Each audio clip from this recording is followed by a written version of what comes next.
Now, this video is perfect for those who are looking to get distinction in their master's essays. Hey guys, it's Sammy. I am a former financial news anchor turned media and communication scholar. I'm currently based in London, writing and researching on education policies, edtech, developing an ethical stance in educational practice. And I also finished my Master's of Science degree in media and communications. I know that you have just entered reading week at LSE, which is my alma mater, and you probably have gotten a list of essay questions for your summative assessment. So in this video, you are going to hear the term critical thousands of times because that's how important critical analysis is in social science essays. Criticality is the foundation of all social sciences. So in this video, I'm going to be briefly talking about what critical thinking and criticality is. And then I'm going to talk about the steps on how to write critical essays. As there is no one right or wrong way of writing critical essays, this video is going to be a general, broad approach to social science essay writing. I will try to make more detailed videos as a series. So for now, let's get started.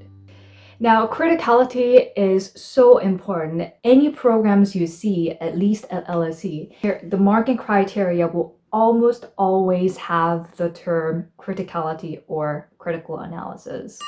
Social science without criticality is just a set of assumptions that feels somewhat right or true. It's oversimplified instead of teasing out complex, nuanced arguments. And it's not backed by evidence to understand the social world. So there are 4 key elements to critical thinking. First of all, detect fallacies.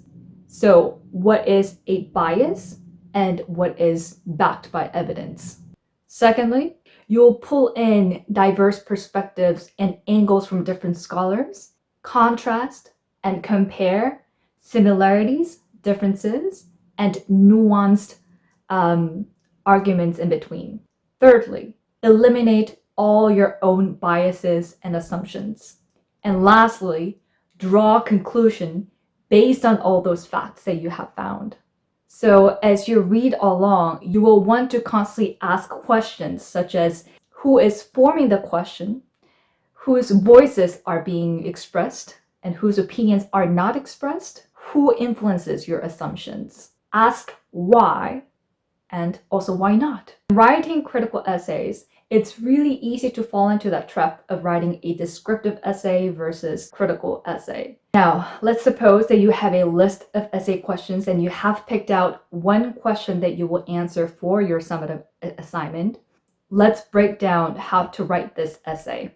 The key to write those killer essays and also get good grades, get distinction on your essays, is to really answer the essay question.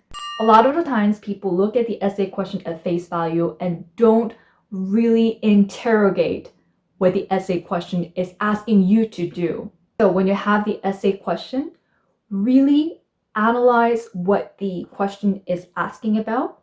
There will be certain words and terms that you would need to define. For example, if the essay question says, critically assess how smart cities can improve or undermine the values of democracy.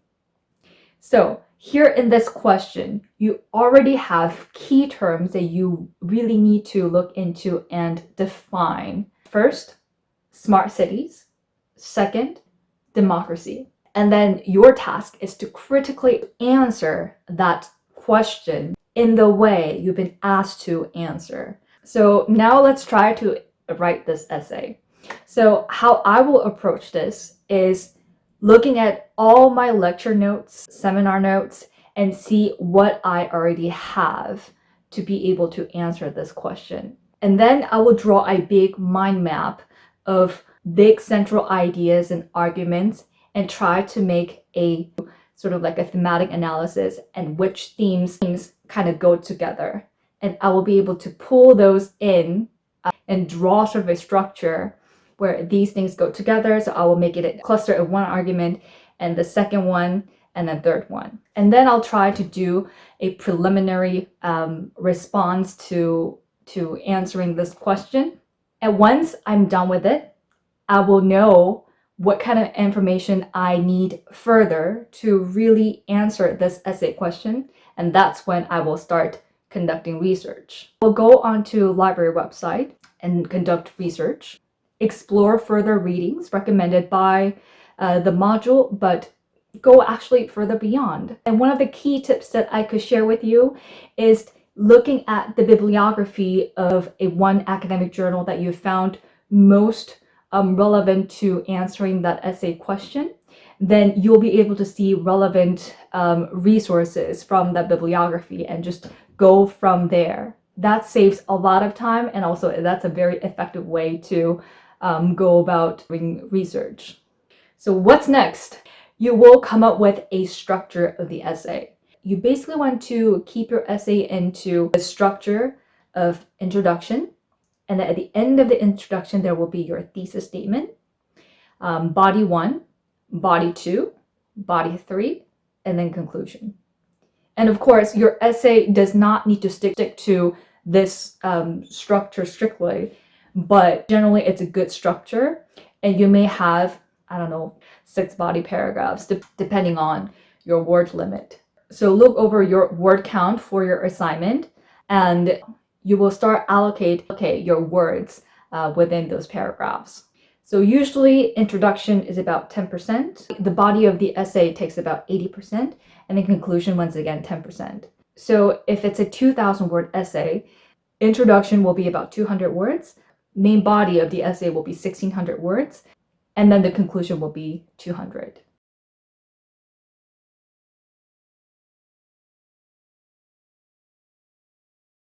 From the beginning to the end to make that very cogent, coherent argument. So writing Each a critical body essay paragraph, is what you sort want of like to do a is the designing first an sentence will introduce architectural the main model. point that you want to make. It defines the key terms. For example, the essay question that we have used as an example had smart cities, democracy. These are the terms that you will define in your topic sentences. And then the middle sentence will be backed by your evidence, the evidence that you have found through your research. What it is that is supporting your argument, the evidence, examples, other alternative point views, perspectives from different scholars. That's what you're going to add in the second sentence. Then you will discuss and analyze those points that you have just stated and make your case. Why is this significant? What it is that you have found to be wrong in their argument or to be right in the argument. And the last sentence will be your comments, evaluation, and concluding remarks of those discussed ideas. So you may talk about some of the implications or consequences of the analysis above, and also demonstrate how you're going to move into the next paragraph from what you have just discussed. So your essay should have sentence 1 to 2 to 3 to 4. Everything is sort of chained into make the cogent argument. So it's actually a really fun process if you enjoy building these structures.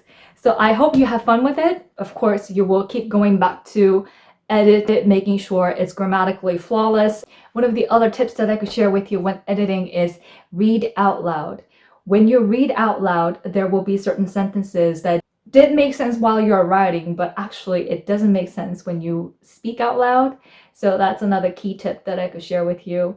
And remember, don't get discouraged by the first grade that you get, and it might disappoint you, because academic writing is a skill. It gets better if you keep practicing. And also there's a lot of support available, especially if you are an LSE student. There's always LSE Live that you can go to, and make the most out of the office hours available. Okay, I hope that this video was helpful. I know how challenging it is and the first time you write your critical essay, but trust me, it will get better and you will actually have quite fun with it if you really enjoy that thinking process. And if you have any questions other video requests, and feel free to write comments down below and I'll try to make more videos on it. And I wish you best of luck on your summative assessment.